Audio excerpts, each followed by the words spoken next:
Hello, this is Vincent Clarke, and you're listening to the Erasures official European Tour podcast. Now, I'm not really sure how to do a podcast, so let's start off with a bit of harmonica music.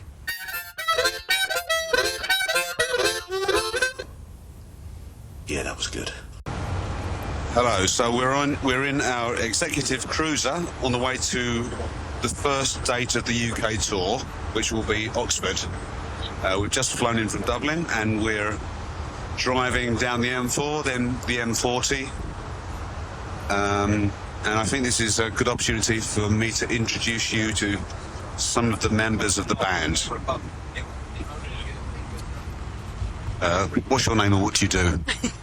I'm Krista. I'm a singer. Hi, I'm Rachel, and I'm also a singer. What's your name and what do you do? I'm Valerie Chalmers, and I'm one of the backup vocals for Erasures. Hello, my name's Andrew Bell, and I sing lead vocals for the band Erasures. Well, we've arrived at our hotel in Oxford, which is actually a converted prison. So the rooms are quite small. And there's this weird whistling sound coming from the roof. Check this out.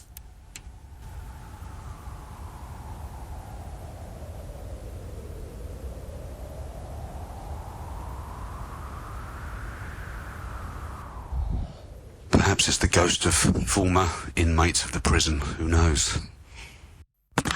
So this hotel we're staying in was formerly a prison, and now it's a completely non-smoking establishment, which is kind of weird because when it was a prison, you could smoke in prison, but now you pay for your room, you can't. Just had a lovely Sunday dinner. A traditional British Sunday dinner, a roast pork, roast potatoes, roast parsnips, roast carrots, everything roasted. So we're all roasted up, ready to go. Now it's time to meet some of the people behind the scenes. My name's Ian Faddy, I'm the production manager. What does production manager means? Oh my god, on this particular tour. What do I do, Mark? question? Hold it all Oh together. yeah, I didn't do interviews, I booked the lights, the sound, the PA, all that kind of stuff. Make sure everyone gets there on time, all the crew, all the... Yeah. My name is Howard Ryder, and I am a backline technician. Okay, well this job entails, hang on, stop. Martin, and I'm going to be driving you guys around in the executive luxury cruiser. Andy Whittle, and I do as little as possible. In fact, I let Ian Faddy do everything he possibly can, and then I go around and change it all afterwards. Hello, this is Vincent, and you're listening to the Erasures podcast, episode number 2. People often say to me, well, it must be really exciting to be on tour. Well, it doesn't get much more exciting than this.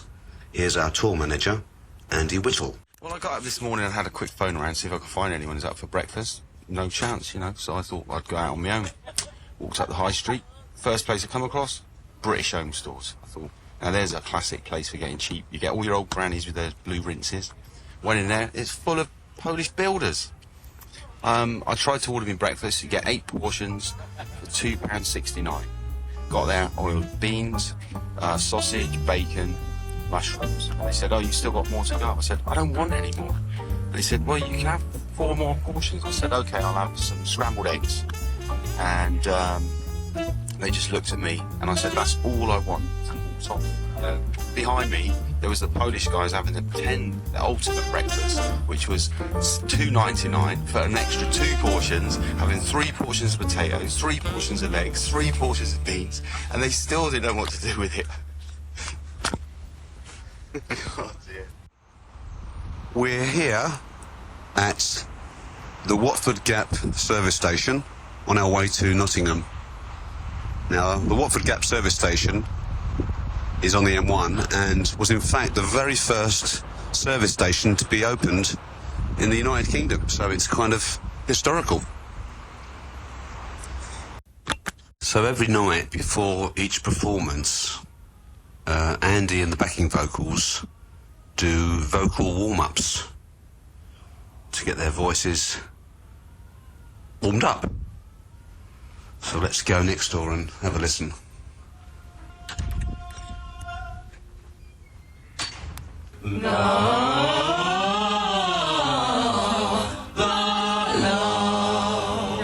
See between bits. You're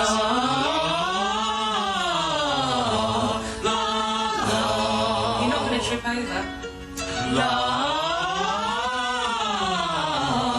I can't show that much light with no underwear.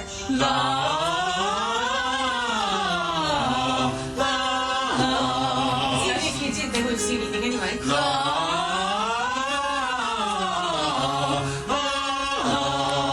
That's too tight.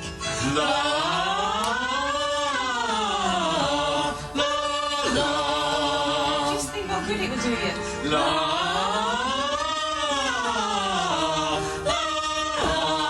Time of the month.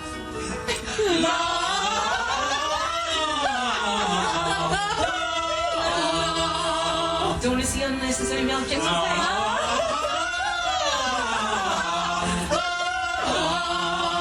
I took it away.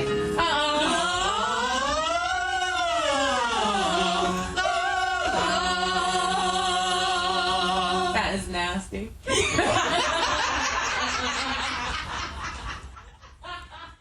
There's this thing my friend told me, Lucy Barclay, she lives down in Hastings, about this woman that was, she couldn't stand her husband, was snoring, and she tried everything to keep him, she was like disturbing her sleep, and she tried everything, and she was like at her last wit's end, so she got 2 little tampons, Lilettes, and put them up his nose, and he suffocated in his sleep, because they expand with moisture, in contact with moisture, so they expanded right up his nose, like went down the back of his throat, and he couldn't breathe or anything. She got 7 years.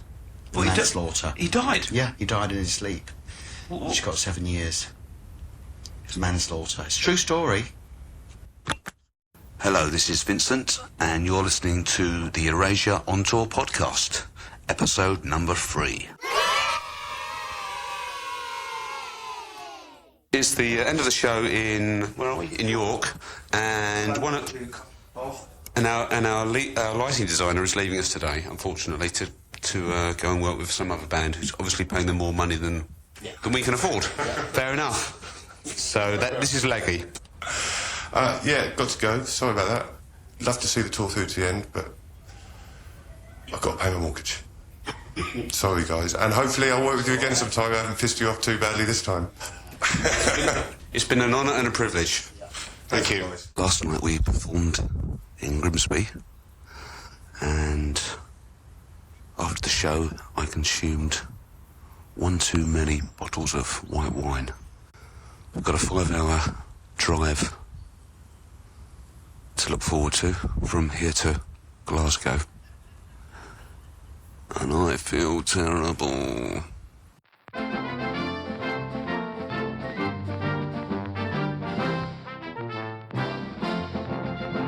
I'm going to talk now to Aoife and Beaver. They are the 2 caterers on tour, and they cook breakfast, lunch and dinner for the 19 members of our crew. Beaver, you've been preparing the food on this tour, or cooking the Yes, food? I have. Yeah, and what was on the menu today? We had Italian lamb chops, roast mackerel, spaghetti pesto, and soba, vegetable soba. All very delicious. Very delicious. What time do you get started in the morning? 8 o'clock in the morning, And what time do you finish? about 10:30 Wow. at night. It's a bit like really steady cook. Really? That's what it's like, yeah. Feel like making this today? Yes, I think we'll make it. Pretty much. You better say hello to Aoife though. That's all She's the waitron. The waitron? This is Eve, the waitron. She's the lady that brings our food to the tables. Yeah. Very exciting job. Yeah. All the dressing rooms. All the dressing rooms, yeah. Desserts, starters, all the yummy bits. Yeah, she's a drillable Yeah. tried, she is. I did the shopping today and it was really ready, steady cook. I bought a few wrong ingredients, so Bieber had to adapt. Adapt and overcome. Andy, what is it that you're actually doing right now? What I'm actually doing right now is deleting my text messages, my inbox, one by one, right back until April 2007, which is a right pain in the arse. And how many messages do you think there are there? I think it tells you. Let me have a look. No, it doesn't tell you. No, but I think it's probably about, I don't know, it must be more than 200, I suppose. And who are these messages from? They're mostly from Dave, from Paul, Francis, Les, Dean, Steve Sleeve doing the visuals, all kinds of people. A few people from Mute. Nothing worth saving then? Not really, no. I mean, I get a bit schmaltzy and, you know, when I will save all the I love you ones and things like that, but then after a while, kind of forgets, I'm doing it wrong now. It gets, you know, when you've had I love you more than once, it doesn't lose its meaning, but it's kind of written down in text. Doesn't look the same, does it really? It's not the same as somebody saying it, really.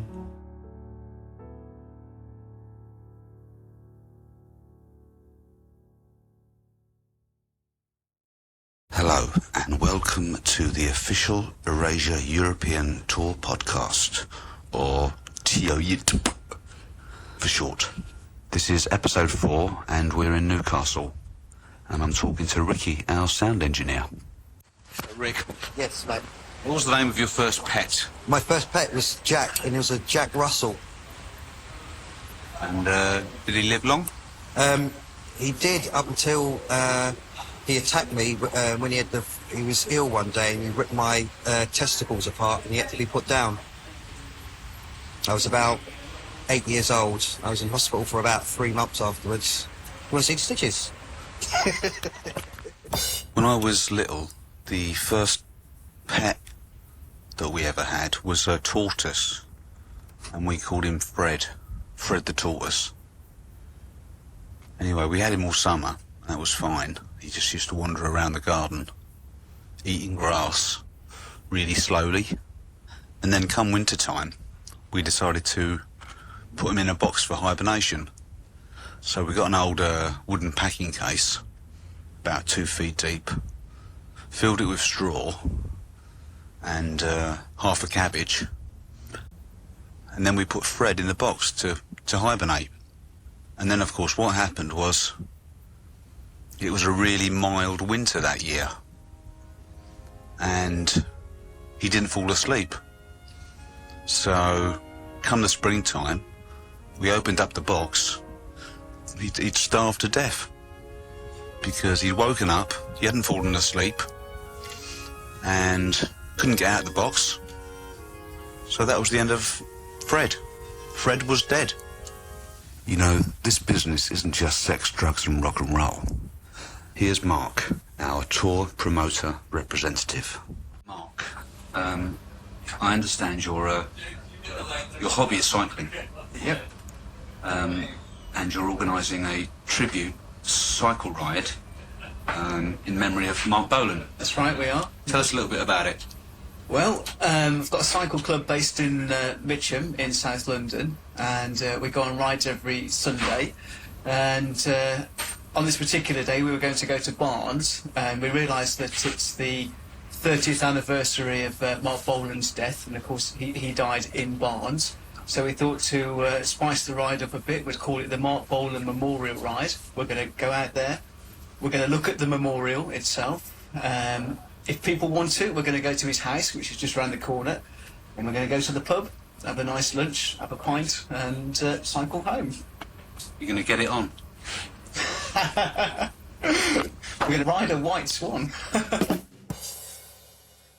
Are you homesick? I go through waves. I've been a bit homesick from time to time. Seems to I get homesick, then you get really homesick, and then I get over it, and then you get over it. So I'm not at the moment. I'm not, no. But I can feel a bit quite in touch because I've been ringing up quite a lot because people have been like calling me and having a shoulder to cry on. So I've been feeling all right, really. What do you miss most? I miss just having to being able to stay in bed as long as you want with someone who you really like, and just not really, just their company really. I'm not, not having to do anything. Just like waking up when you like, go to the shops if you want, decide if you want to go and get some fish and chips or whatever you want. But I love touring, but it doesn't get any easier. There's a car battery and a firework walking down the road. Got arrested by the police. The police charged the battery and let the firework off. Hello, this is the Erasure podcast, episode number 5. And today we're in Norwich, in East Anglia. One of the people associated with this great town is Bernard Matthews, not only the biggest turkey farmer in Europe, but also a huge fan of contemporary electronic music. Hello, Bernie. How's it going? Yeah. So, how's business? How's the turkey business?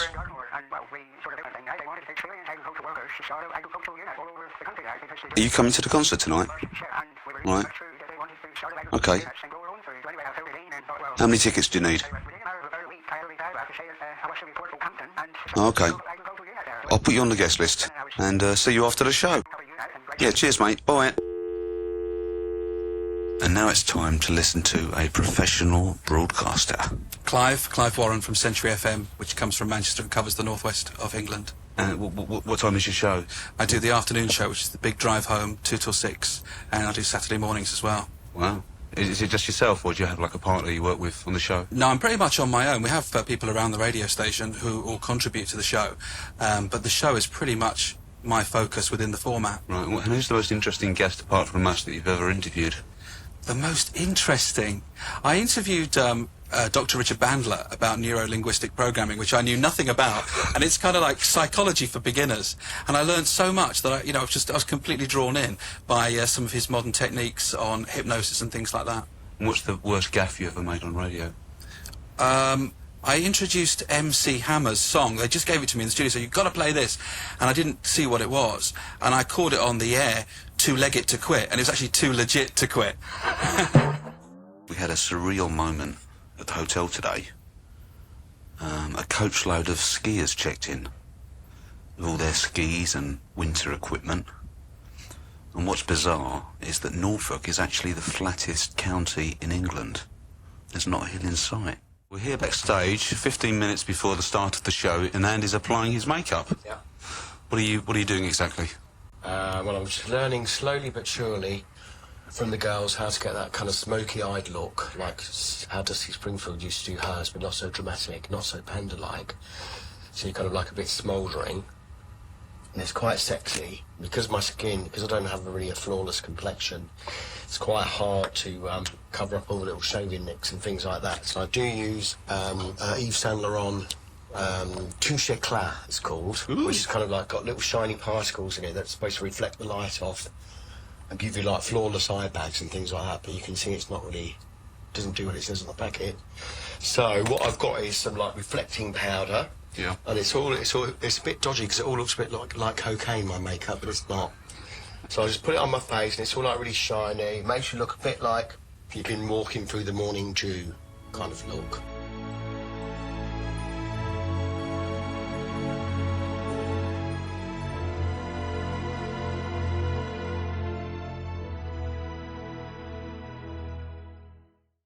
Hello, this is Vincent, and welcome to the Erasure Tour podcast, episode number 6. Last night I had a chat with Paul Humphreys of OMD, and he and Claudia Brooken have formed a band called 1-2, and they are supporting us on our European tour. So, Paul, are you enjoying it on the tour so far? It's absolutely great fun. Yeah. I did the circuit a few months ago with OMD, and didn't think I'd be so fast back on this circuit. But it's brilliant. Thank you so much for inviting us on the road with you. It's great to have you. What are you promoting on this tour? Well, Claudia Brooken, and who was in Propaganda, and I have got a band called 1-2. So we're promoting our new record. What's the album called? The album's called Instead. Right. We're normally a 4-piece band, but to sort of save money, we thought we'd do it as a 3-piece. Right. And so sort of the other 2 guys that play with Claudia and I, they sort of decided to split the tour between half and half. So Philip who also Philip Larson, who was also from the Manhattan Clique, produced Andy Bell's solo album. Right. So he's playing with us. I see. For the last part. I wanted to say that your recording of Almost was the reason why I got into electronic music. Was it? Yeah, the reason I got into music in the first place was because of the music of Paul Simon, and I originally started playing guitar. And then when I heard Almost, the B-side of Electricity, I was totally amazed and flabbergasted that something so simple could be so beautiful. Oh, and thank you. I'm so flattered, Vince. It totally inspired me to change our band, because we were a guitar band originally. Yeah. And then we decided all to get synthesizers. Well, that was the same with me, really, because Andy and I started we were in this sort of 8-piece sort of prog rock band to begin with. Oh. And gradually we just kept firing the guys until there was only 2 of us left. And so we thought, how are we going to do this? So we thought, well, we both sort of got into electronic music anyway. We discovered Kraftwerk together and a lot of German stuff like Neu and La Düsseldorf and all of that, and Cannes and stuff. So we kind of got into all that sort of German stuff anyway, and the rest of the guys in our band just wanted to be sort of Genesis, really, I think, So we kind of gradually fired them until we were a duo, and then we thought, well, we need masses of technology to be able to reproduce this, and then we got into all the electronics, and yeah, Almost, we kind of started that in our sort of prog rock days, but it never worked as a prog rock song, and so we sort of converted it to, and Electricity was like that as well. That was kind of a prog rock song. But, and did you hang on to the two-track tape recorder that you had in the early days? It was owned by our manager, who we fired, and when we fired him, he took it with him. Winston, we called him. He had a name. Bastard. I know, yeah. I saw a rumour on one of the chat rooms recently that he was going to sell it to make money. He's still got it, but might try and buy it off him. I've got one last question for you. Why are your keyboards so big? I was reading in the Guardian, I think it was last week, and they were saying that HMV are re-releasing stylophones. Oh, they really? Yeah, for $14.95. $14.95, really? I know, so I think that we both should invest in those again. Absolutely. That's great. Thank you very much. Hello, this is Vince Clarke, and welcome to the Erasure European Tour Podcast. So far, we've travelled 1,646 miles in our fateful tour minibus. In order to keep the journey interesting, we often sing a song.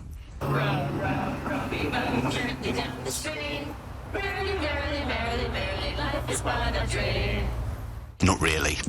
Today is the birthday of our tour manager, Andy Whittle. And he shares his birthday with Roddy McDowell, with the actress Anne Bancroft, and the singer Anastasia. Today is also National Heroes Day in Angola. I've been to Angola, funny enough. Once upon a time, many years ago. We went along for the 10th anniversary of the MPLA holding power in Angola. The company I was working for supplied the sound system, and they had acts from all around the area, from Zimbabwe, South Africa, I can't remember, a couple of other countries that border them and in that region, and they all had a band on representing each country, and it was very, very, very bizarre, I have to say. And the biggest thing in the whole city was the football stadium, which the president of the country gave to the people. They had no houses, no food, nowhere else to live, but they had a football stadium. Well, it's a bit of a sad story. My wife fell into an upholstery machine the other day. It's a bit of a shame, but went to the hospital. And they said she's comfortable. And, well, hopefully she'll be fully recovered. An important member of our crew is Nick Kennedy, in charge of set and stage management. Nick is 41, unmarried, and living with his mum. What do you do on tour? I am the set carpenter and stage manager. What's that involved? It involves putting up all the stage set, the backdrops, the diamonds, making the stage safe, and basically taking care of the girls during the show, making sure everyone's happy on stage, and the show runs smoothly. And is it true you still live with your mum? I am back there at the moment, yeah. And how does your mum feel about you living back with her? She loves it. We're here in Bristol, and today is the International Talk Like a Pirate Day. And it's given me the opportunity to conduct a little quiz with members of our crew.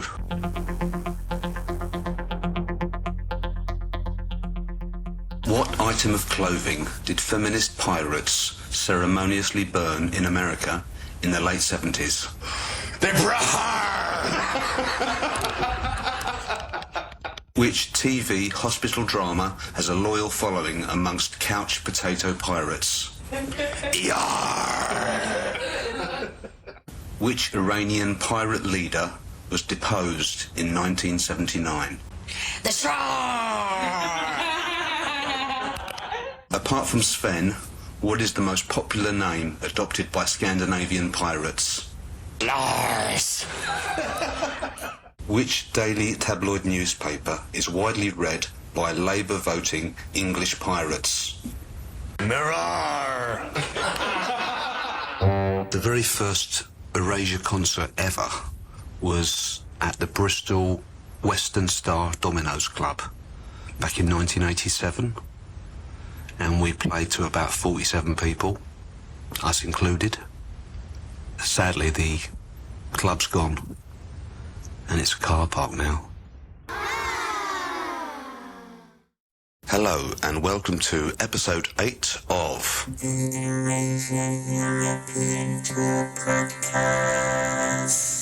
When you go on tour and you're living out of a suitcase, it's important to pack more than just a spare pair of spandex pants.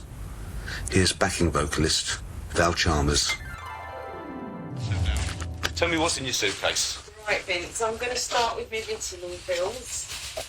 I've got vitamin B, I've got omega-3s, spirulina, wellness formula, pancreatin, tricacu, acidophilus, corn cushions, ibuprofen, hydrocortisone cream, cottonwool buds, chamomile cream, eye cream. I've got antiseptic wipes, lots of pills, toothpaste, deodorant, almond oil, nail varnish remover, foot scrub, shampoo, razor, cold, deep freeze ice, tea tree oil, needle and threads, tweezers, emery board, antiseptic cream, first aid kit, which contains microporous tape, wipes, bandages, gloves, scissors, wound pads, dressing pads, waterproof plasters. I've got all my bits of wires for my laptop, portable speakers, extra pair of in-ears, MP3 player, and iPod, one book, brushes, honey. I've got about 3 belts, jewellery box, slippers. How many pairs of slippers do you have? Well, I've been a bit naughty, Vince. Every hotel we've been to, I think, oh, they're nice. One mirror, sunglasses. Oh, just in case it's somebody's birthday and everybody's forgotten to buy birthday cards. I got 5 birthday cards. I always bring them for an emergency. Tin of sardines. Passport, umbrella, lots of receipts, a guidebook for Norwich Cathedral, and my antibacterial wipe for when I go into my room. Right. I like to swab down odd things because it keeps germs away, keeps the colds away. So I use lots of Ziploc bags. Oh, an exercise fitness band. Do you use that? No. One skipping rope. Do you use that? No.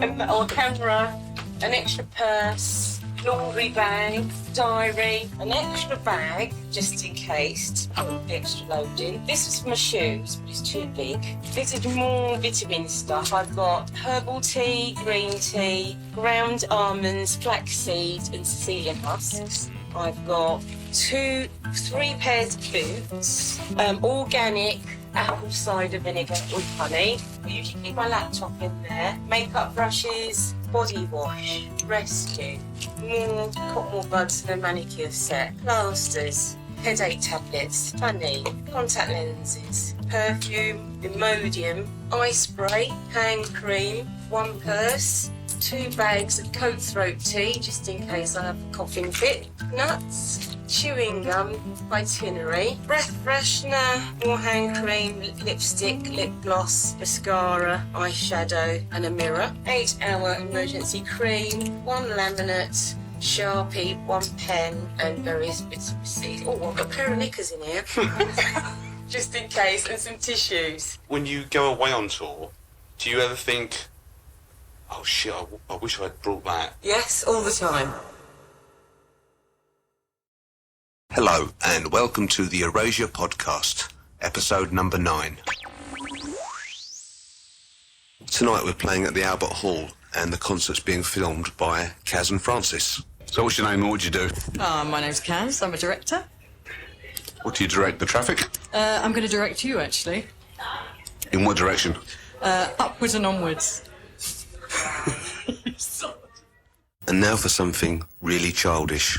I'm backstage with Daniel Miller, the guy that runs Mute Records. Good evening. What's the state of the of Mute Records right now? Is it looking good?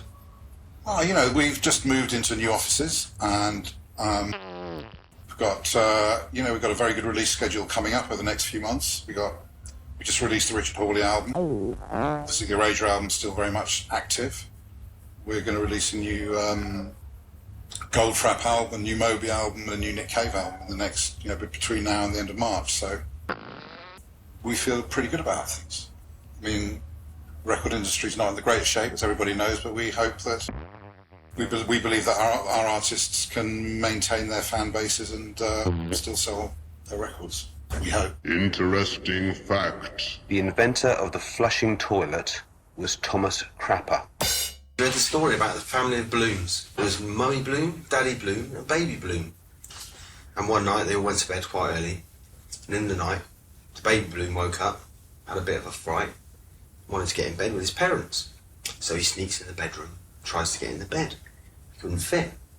So he had a thought, and so he just reached up really carefully and let some air out of his dad, and his dad went down a little bit and then stopped.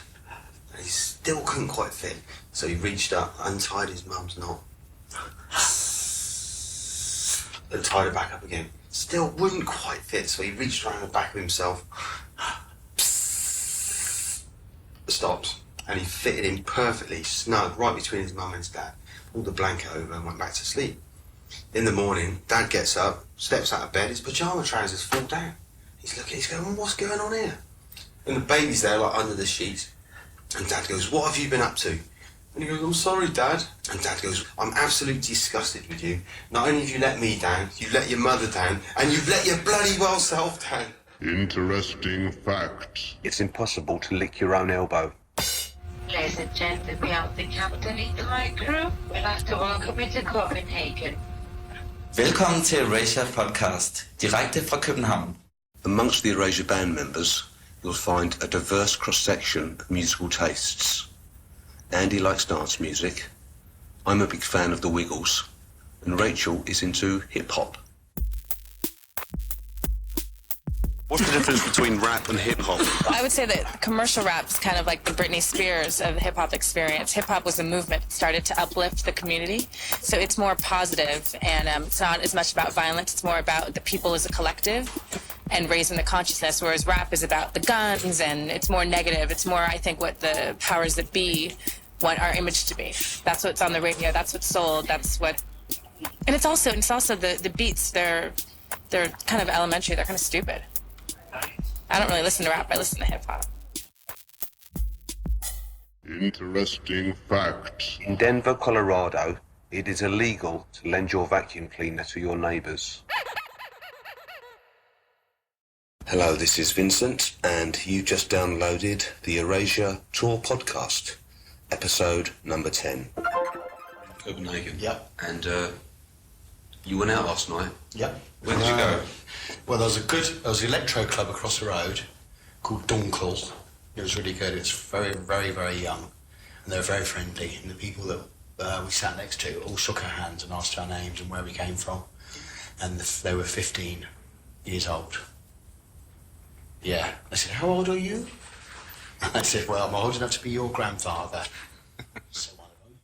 We're on our way to Bielefeld right now. The first German date on this European tour. and we left Copenhagen at around 2 a.m. last night after the gig there, and we're travelling in our new sleeper bus. There's sleeping accommodation for 10 people. There's a lounge at the front and one at the back with a TV, and there's a fridge and a microwave and a kettle and everything you could possibly need on a European tour. And it's very comfortable. The rest of the band are fast asleep.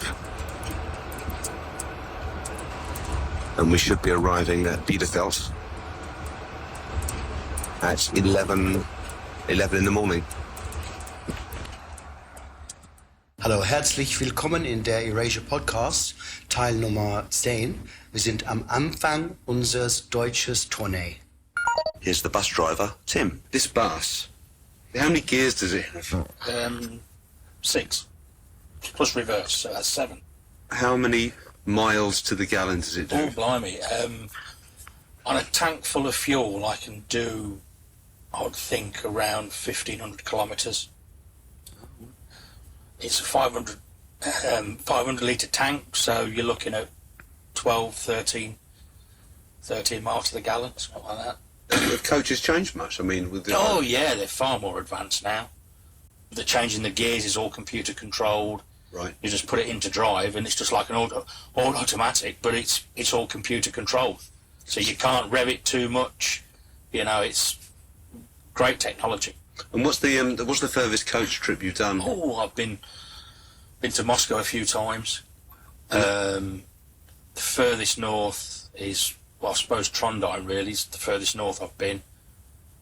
Furthest south is Turkey. Been into Turkey. Every major city in Europe. You were saying yesterday that you did a tour with Deep Purple. Yeah, yeah. And so I assume that you've done lots of different types of bands. Yeah, I've worked with a lot of people. I've been doing it 20 years now, so some good, some very bad, you know, some brilliant. You know, you can never tell. Yeah. The bad ones, they're only around for a few weeks. Right, right. Yeah, it's a long while, really, 20 years. That's nearly as long as I've been doing it. And now for an in-depth interview with our merchandiser, Dax. Dax. Hello. What is it that you do on the Erasure tour? Merchandise. Self-swag. And has it been a successful tour for you? Roaring. Absolutely. How many T-shirts did you sell tonight? Quite a few. Let's hear that again. Thanks. Hello. What is it that you do on the Erasure tour? Merchandise. Self-swag. And has it been a successful tour for you? Roaring. Absolutely. How many T-shirts did you sell tonight? Quite a few.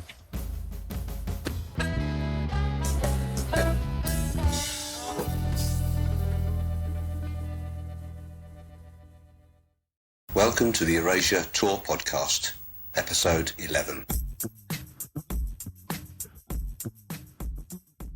Andy, what are you doing? I'm derma wanding my face, which is like giving it tiny electric shocks.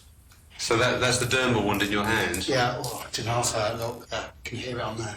What does it do exactly? Well, what's the idea? It's supposed to tighten up your muscles in your face, but and get oxygenate your face, but I'm not sure. So it's just you're giving yourself an electric shock? Yeah. For this special edition, I'd like to present my two up-and-coming podcasters, Andy and Angelique. So how does it work? You press the button on the button again, and the one you can't read because your eyesight's not very good. Yeah. And then you press the red button and it starts recording. Yep. And then it keeps recording all the time. Yep. And you don't have to turn it up or rewind it or anything. Mr. Kennedy, set carpenter and part-time stage manager when he's not sitting next to his girl eating his dinner. What's been the highlight of your tour so far? Apart from me and your girlfriend, of course. Highlight of my tour? The highlight of the tour was just being back with everybody again. The whole family vibe. Oh, it was really nice. Mr. Whittle, just need to ask you something. The podcast? I need a good answer, okay? Are you looking forward to the end of the tour? And what? I need more. You're not very good at this, are you? No, I'm not. I suck. What's been the highlight of your acting so far? It's been pretty average, isn't it? Highlight? Yeah. No. Are you looking forward to the end of the tour? And why? Well, the only thing I'm looking forward to is not wearing the sequin dresses anymore because it's given me a rash. Are you looking forward to the end of the tour, Howard? Am I looking forward to the end of the tour? No, because I've got nowhere to live. Here we go. What's been the highlight of the tour for you so far? Oh, the fans. The super fans. Fantastic. And what specifically attracts you to the fans of Erasure? Well, for starters, they're very creative. Are they? Yes, they come dressed up as the same costumes that Andy and Vince and the girls wear. It's pretty good. And what's been the low light of the tour? The low light of the tour, 12-hour days. I would be very sad because I've had such a brilliant time. I love dressing up. I felt $1 million for 6 months. Yeah. Are you ready for this tour to be over? I know you've only been here for a few days, but are you just sick of us yet, or? Yeah, it feels like, I don't know, 10 months. Really? Yeah, it's that bad. Depressed, traumatized. Angelique, what's been your highlight of the tour so far? Well, I got my passport back today. Where did it go? No, I had this horrible dream about getting to the airport in Munich and not having my passport, and being detained by the Germans, freaking out about it, and I thought the dream was going to become reality, but I got my passport back. So that's the highlight of the whole tour. What about the low light? Oh my God, there's so many. No, I'm just kidding. Are you looking forward to the end of the tour? Always. I've enjoyed it, but I'm looking forward to going home, seeing the kids. What's been the highlight of the tour? Mixing in the presence of superstars, living the dream. Tonight we're playing in Munich, and it's the last show of the tour. And this will be the last podcast. So I want to thank everybody that's taken part and everybody that's helped out. Let's end on a song. Dublin, Oxford, Nottingham, York, Grimsby, Glasgow, Edinburgh, Newcastle, Preston, Manchester, Norwich, Wolverhampton, Leicester, Bristol, Sheffield, Cardiff, Cambridge, London, Copenhagen, Bielefeld, Hamburg, Chemnitz, Berlin, Cologne, Munich.